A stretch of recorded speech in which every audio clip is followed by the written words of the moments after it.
Hey everybody, Deanna Ley. Welcome to today's topic, which is acceptance. I teased about this on Friday that I would have a special guest on with me tonight, and I would like to introduce you to my beautiful friend, Stephanie O'Donnell. Stephanie, introduce yourself. Tell everybody what you do during the day, because she does something during the day, but early in the morning and late at night, she changes into this phenomenal person that you are about to meet. You heard that Friday night one, huh? Is that? Yeah. So I work with New York Life. I'm a financial representative with them. So I help people with all their finances, 401ks, retirement planning, life insurance, making sure that you're covered when it comes to the dollars. That's my day job. That's what pays the bills. That's awesome. Yeah. But she has a profound passion for helping people with what I learned from her is called brain training. And she does this through a group called Morning Motivations. Tell us a little bit about brain training and the Morning Motivations group and how all of that got started. So it got started with my tribe. When Marco Polo first came out, we would all be on there, and there was a specific holiday. It was Christmas, like 2-3 years ago. And everybody would get on and they would say, "Oh, I'm sorry, I'm a hot mess. Oh, don't look at my hair. Don't do that." And it took about 3-4 days before I picked up on the fact that we can't do this. We're speaking negatively about ourselves. And so brain training came because I said, all right, if you say something negative about your appearance, you have to say 3 positive things about your appearance. And it was really the 4 of us and then turned into 5 of us, where it became something. I came up with a funny little name called Brain Train for it. And it has just grown into training your brain on how you want it to think, not how it naturally thinks, because we could have some negative self-talk going on, or you can shut it down and create positive self-talk. And it makes a world of difference. So it started with me and my tribe and turned into this thing that is, wow. So now, and for those of you that don't know, Marco Polo is a free app. It's like a video messaging app. It's a lot of fun. If you're not on it, I guarantee you will be after this, because it's that much fun. But today, 2 years later, how many people are a part of your Morning Motivations group? There are 63 at last count. It exponentially grew in probably the last 4 or 5 months.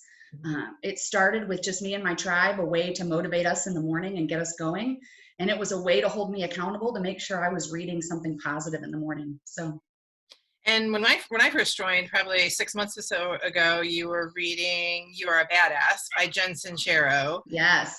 So every morning she'll read an excerpt from a book, and then she'll use her coaching background and her brain training background to give input on what she just read. And I tell you what, even though it's a group mainly for ladies, I think you have one guy on there. One dude. Hanging in there with us. Yes. It's a phenomenal way to wake up in the morning, to know that Stephanie's going to get on there Monday through Friday about 8:30 in the morning, and you just know that if you listen to that the rest of your day is going to be off on a good foot. So what prompted you initially to do this Morning Motivations group past, just your tribe? Like, what keeps you going every morning? Yeah, it's accountability. I do it Monday through Friday, and I have found that as it grew and it grew and it grew, that people started to tell me, man, this really made a difference for me. And I'm doing things that I never did before. And I have a morning routine. We write out a morning miracle morning. And man, Stephanie, you're changing my life. And I didn't know I was someone who could have that big of an impact. I was just trying to motivate my girls, and it turned into this thing. And so now it's funny. My boyfriend Brian laughs at me. He's like, "Are you going to motivate the women?" I said, "I guess so. Here we go." Yeah. So it's become this accountability thing, not just for everybody to be motivated, but for me to stay motivated in my own world. And it's got a life of its own. Honestly, it really has. And what I love about it, though, is it's real and it's raw. I mean, you're the first person to be like, "I didn't want to be on here this morning." I woke up this morning, I'm like, I don't want to motivate women today. Guess what? you get on there, no matter how you're feeling, and by the end of it, you can tell that you just have this, well, love and light flowing through you. And that's what Stephanie is all about. She's all about showing the world not only how to treat each other, but how to treat yourself through the philosophy of love and light. And it's a beautiful thing. So motivating women is definitely your thing. But as you know, we're kind of going through this thing right now. We're going through this thing. The And virus. some people are like, everything's great. I'm doing phenomenally well. And other people have disappeared because they're just in a little hole and they don't know how to reach out to people. They don't want to reach out to people. And then there are other people who are just lost and they don't know how to act. They have the news telling them to act one way. They have society telling them how to act another way. And so you pretty much stopped the book you were reading last week because you had a revelation. And that's really what I want to talk about today is through all of this, acceptance. So I will let you take it from here because you read an article that not only changed your perspective, but everybody else's in the groups as well. And then you've been leading the morning motivations for the last couple of days based on that and what we can do each and every day to not just stand by and let life happen to us. That's not what you're saying, nor was what you will say, but accepting the circumstances that we are in now without feeling guilt, shame, or anxiety. Yeah. So with that, my friend, take it from here. So as Deanna has said, I'm a big proponent of brain training, and I use Post-it notes throughout my house on doors and mirrors as a way to remind myself what I want my brain to be thinking. And we're reading out of the Happiness Advantage, or we were, and it talks about positive mindset. And I'm still working. I work from home. It's virtual. And every day I found myself slamming against this wall at about 3 o'clock. And I found myself coming towards anger quicker or frustration quicker with the love of my life. He's my best friend. And all of a sudden I'm ticked off that he's breathing. Okay, breathing, it's a thing, right? Like, do you have to breathe that loudly? That's right. Seriously, right? Okay, so I'm not the only one. I can't be the only one, right? Right. Okay. So I was like, what's up with this, man? I have been teaching women and motivating people that brain training and having a positive mindset can rule the day. You can change anything you want to with this. And it just stopped working. And I was like, oh goodness, we got 20 years of science that I'm about ready to say, nope, doesn't work. So I have a friend, she's a nurse, and she actually sent me this article. So I'm going to read it to you. It's pretty quick. But it's a trauma psychologist, and she's weighing in on the risk of motivational pressure during quarantine. And this is the article that flipped the script for me. It changed my perspective and what we talk about in morning motivations. It was a paradigm shift for me. Like, why is the stuff that I have been working on and training for years all of a sudden not working, right? Okay. So a motivational message. I don't know this chick's name. I couldn't pronounce it if I tried. So don't make me. A motivational message has been circulating during the coronavirus lockdown. You know, we've all heard this, right? And it's allegedly supposed to kick our butts into gear since most of us have more time on our hands, right? This guy's, we're not going to mention the guy's name either. We're not going to throw anybody under a bus. But if you don't come out of this quarantine with either a new skill or starting what you've been putting off, like a new business or more knowledge, you didn't ever lack the time, you lacked the discipline. Anybody else want a throat punch? Okay. On its face, it may sound logical. We often don't do things because we lack the time or think we do. So now that we supposedly have more time, we should be doing all these things, right? No. There's just one thing. There's a deadly global pandemic and a massive economic crisis happening right now, which might just be the tiniest bit distracting. A little bit, right? Just a tiny bit. So a trauma psychiatrist, she weighs in on this, right? And she did not mince her words, just so you know. I didn't write it. I'm just reading. She said, I thought I was spared the horrid motivational phrase going around right now. If you don't come out of this with a new skill, you never lack time, you lack discipline. Until I saw it on my local yoga studio page. As a trauma psychologist, I am utterly horrified, enraged, and bewildered about how people can believe and spread this phrase in a good conscience. We are going through a collective trauma that is bringing up profound grief, loss, panic over livelihoods, panic over loss of lives of loved ones. People's nervous systems are barely coping with the sense of threat and vigilance for safety, or alternating with feeling numb and frozen and shutting down in response to it all. This in the article is what made me stop dead in my tracks. Like, oh, that's me. Like, okay. So people are trying to survive poverty, fear, re-triggering of trauma, re-triggering of other mental health difficulties. Yet someone has the nerve to accuse someone of lack of discipline for not learning a new skill. This cultural obsession with productivity and always spending time in productive or fruitful ways is absolutely maddening, she writes. What we need more, self-compassion, more gentle acceptance of all the difficult emotions that are coming up for us now, more focus on gentle ways to soothe ourselves and our pain and the pain of loved ones around us, not some whipping by some random MFer, that's what she says, making us feel worse about ourselves in the name of motivation. Right. Indeed, even those of us who are still employed full-time right here, this is me, finding it difficult to focus some days like we used to. The enormity of this pandemic and the global shutdown over it weighs heavy on all of us. And our sense of normality has been flipped upside down, and the uncertainty over what even the near future holds makes sustained attention a challenge.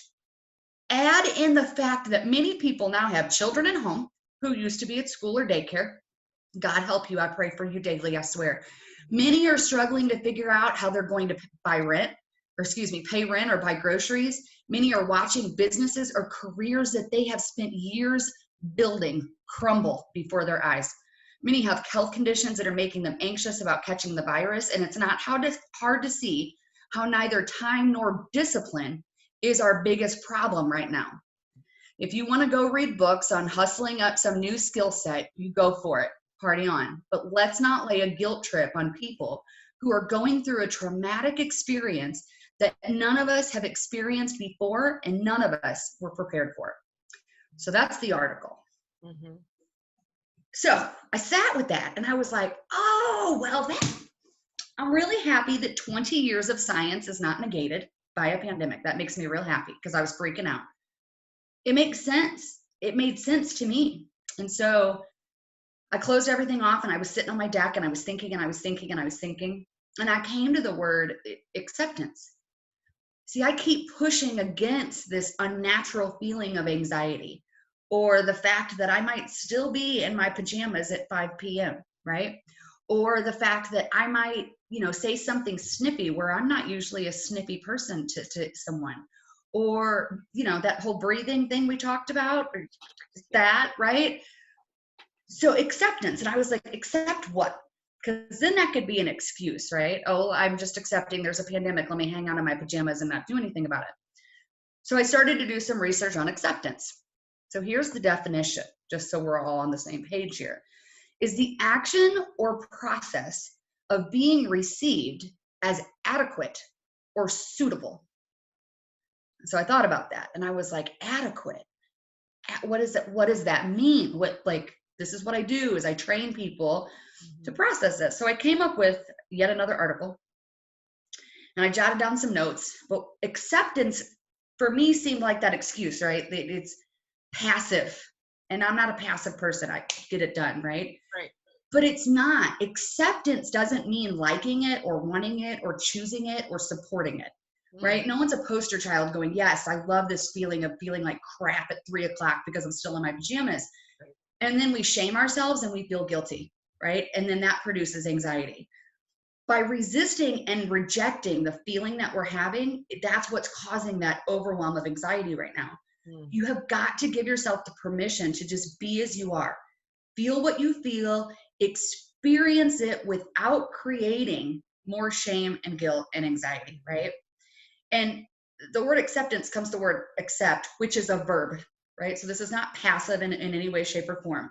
It's practiced consciously, right? it takes effort, especially in the beginning. So it goes right along with positive mindset, and it goes right along with brain training. You have to tell your brain what you want it to think, because it can freak out, right? So you look in the mirror, you got some Doritos right here, right? There's maybe a glass of wine in your hand. It's noon. I don't know what your day looks like. And all of a sudden, you're in a world of shame and guilt. Like, oh, I should have painted the wall. I should have gone to Lowe's before the pandemic hit and painted the wall. It would have been so much better. And now you're in this rabbit hole of shame and guilt, right? So acceptance is stopping that thought pattern and inserting a thought pattern that actually helps you, that stops the shame, that stops the guilt, that actually creates that anxiety, right? And so that's an affirmation, and we'll talk about that in a second. I use Post-it notes. I'll talk about it now. Everywhere I go in my house, you can see a Post-it note. On my morning motivation, if you don't do Post-it notes, you don't get to stick around too long, I gotta tell you. But what I figured out was when I had the shame and this guilt, I could, woosah and read. And so my personal affirmation is I accept that everyone, including me, is doing the best that they can right now with what they have. Why am I making mistakes that I don't typically make at work? Why am I hitting this wall at 3 p.m.? There's a freaking global pandemic. Give yourself a little bit of acceptance. And I battled, right? Deanna and I were talking about this. I battled with the word between grace and acceptance. And it's not grace. Grace is not what I'm talking. I am talking about utter acceptance for who you are and where you're at in the moment. And I think that's kind of the big distinction. And when I kept researching, just because we're accepting it doesn't mean that we can't work on changing it. And what stops us from changing it is the guilt, the shame, and the anxiety, because then we just go down a rabbit hole. Yeah, I want to stop you there, because when you hear the word acceptance, initially, just societal standards is, I'm just going to let whatever happens to me happen to me. Mm-hmm. And I'm going to be an observer in my own life, because I'm just going to accept it, and what it is what it is, and that's all I can do, and I can't do no more. But you have a different approach to that, which I absolutely love.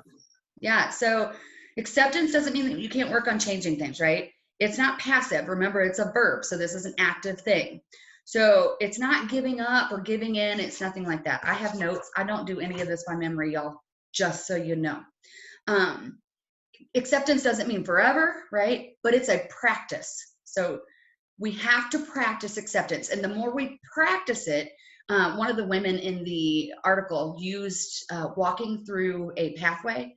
And if you walk the same pathway, right, you wear down the grass, right? If you can kind of picture that in your head. Okay.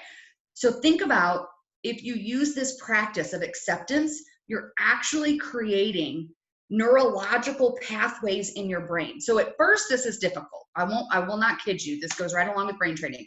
At first, the practice of acceptance is difficult because you get halfway down that rabbit hole before you figure out you're there. And then you're like, oh crap, hang on a second. I was shaming myself and guilting. Whoa, now I'm anxious. And then you're going to say that affirmation to yourself, and you're going to find that you climb out of the rabbit hole and you can continue on with your day. So it's a practice. It's not something that you're just saying, life's whatever, do you. It's a practice of acceptance, right? So there's 3 triggers. So anytime I feel shame, maybe it's because I have fuzzy socks on, at 5 p.m., right? Or maybe it's because I didn't return the email that I was supposed to. Or maybe I'm laying on the couch and it's 2 p.m. Or maybe I took a nap at noon when I didn't get out of bed until 7 or whatever it is. Shame, guilt, and anxiety are the triggers.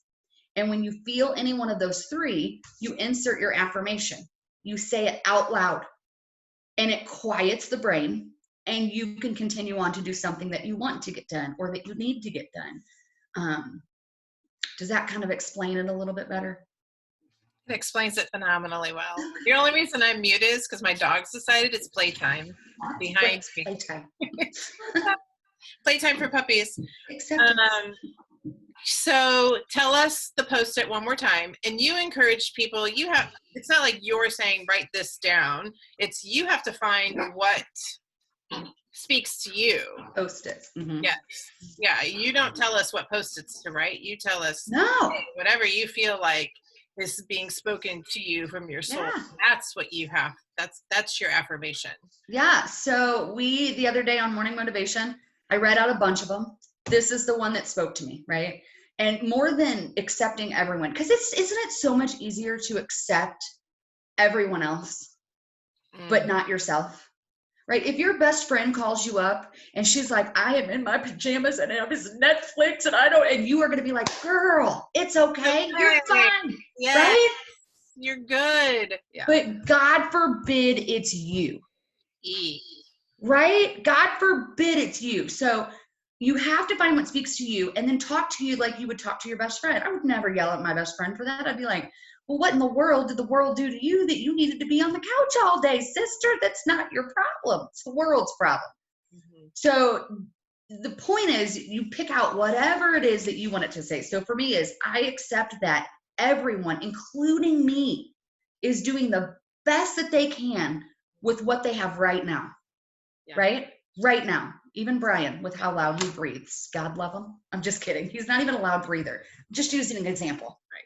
He does speak on speakerphone for all of his phone calls. I'll say that. But my point is, you find your own affirmation, whatever works. I'm showing you guys over here. If you see these are all affirmations.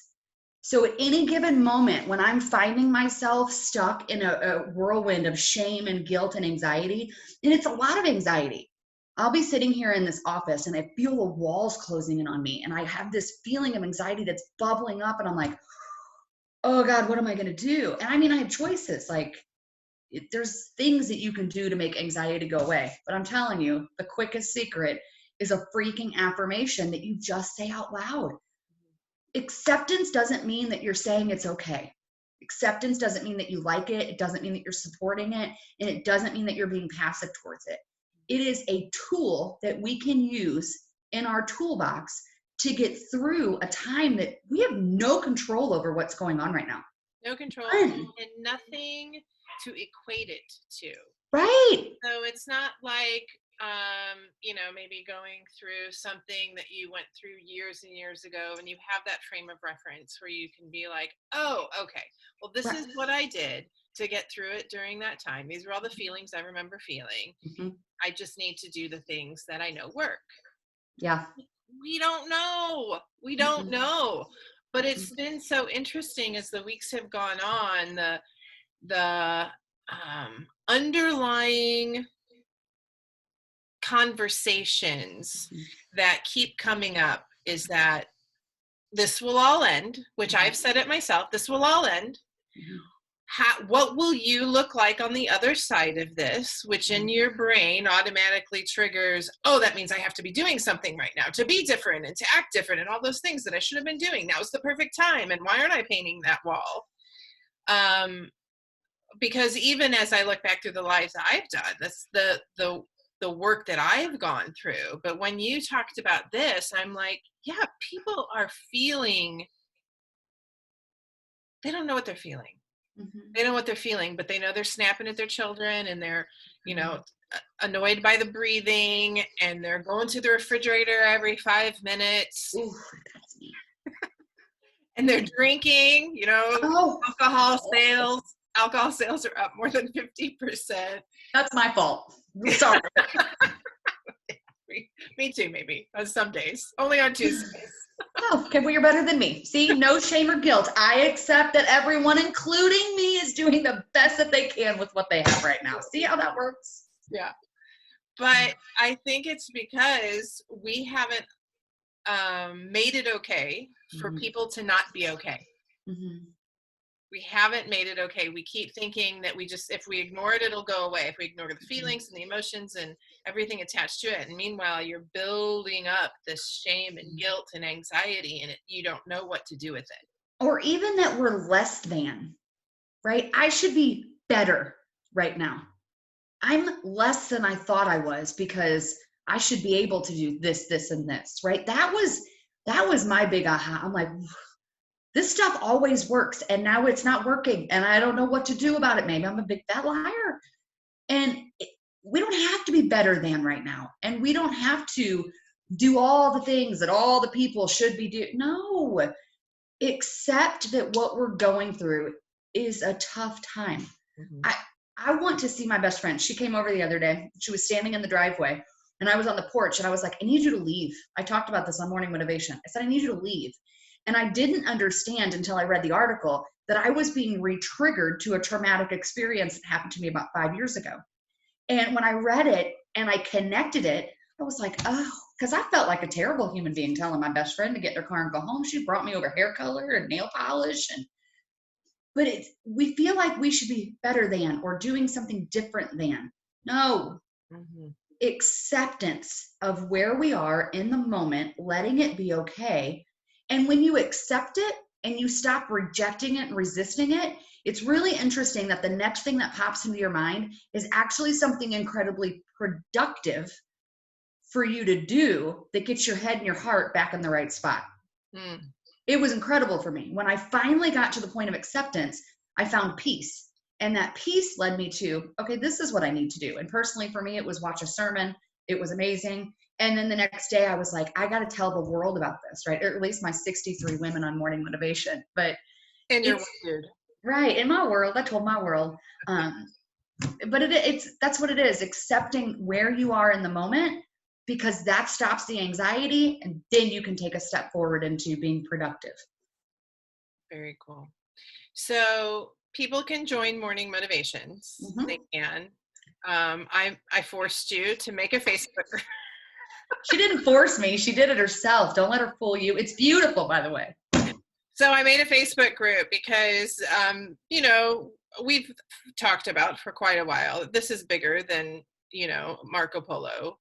And what Stephanie shares is real and raw. And anybody who's attracted to that, to me, it's a disservice for people not to be able to hear you or have access to you. So no pressure to perform, obviously, but you're just naturally gifted. And my view is that if you're naturally gifted and willing and able, why not? I mean, light spreads everywhere. It does. You can't stop light from spreading. So nor can you spread it without getting a little bit on yourself. That's true. That's her thing. Here we're going to wrap this up, but I would encourage you to start taking a very close look at not only the things that you're saying to yourself mm-hmm. in your own brain about yourself. And yes, we sometimes substitute the word grace, like show yourself some grace, which I have said that, but acceptance to me is truly loving yourself enough to understand where you are in the moment, and then to be okay with not being okay and going from there. Again, we're not saying stay stuck. It's an action. It's a verb. Accept where you are, find peace in that, and from there, I guarantee the love that you will start to feel for yourself will start to change your life. So. Just one little bitty baby step is all you have to take. That's it. You have anything else to wrap up with, Steph? Love and light, my friends. Love and light. You can't spread it anywhere without getting a little bit on yourself. That's right. This has been Stephanie O'Donnell, and it's a privilege to have my friend here with me today. So thank you for being my guest. You're my first guest. Yay! Yay! I love it. Bye, everybody. Have a great night.